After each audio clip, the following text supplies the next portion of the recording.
महापालिका निवडणुकीच्या पार्श्वभूमीवर शहरातील शांतता व सुव्यवस्था बिघडू नये यासाठी सोलापूर शहरातील घोंगडे वस्ती, शास्त्रीनगर, नई जिंदगी अशा 30 अतिसंवेदनशील ठिकाणी पोलिसांचे फिक्स पॉईंट लावण्यात आले आहेत। याशिवाय रात्री 10 नंतर विनाकारण फिरणाऱ्यांवरही पोलिसांनी निर्बंध घातले आहेत।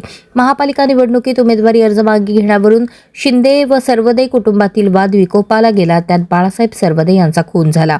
याशिवाय शुक्रवारी भवानीपेठ परिसरात देखील गोंधळ झाला होता। निवडणूक उमेदवारी न मिळाल्याने अनेक जण नाराज दिसून आले। पक्षाने त्यांना डावलल्याने अपक्ष उभारावे लागले, त्यामुळे प्रचारादरम्यान 2 गटात वाद होऊ शकतात। या पार्श्वभूमीवर पोलीस आयुक्त एम राजकुमार यांनी शनिवारी सर्व पोलीस अधिकाऱ्यांची बैठक घेतली।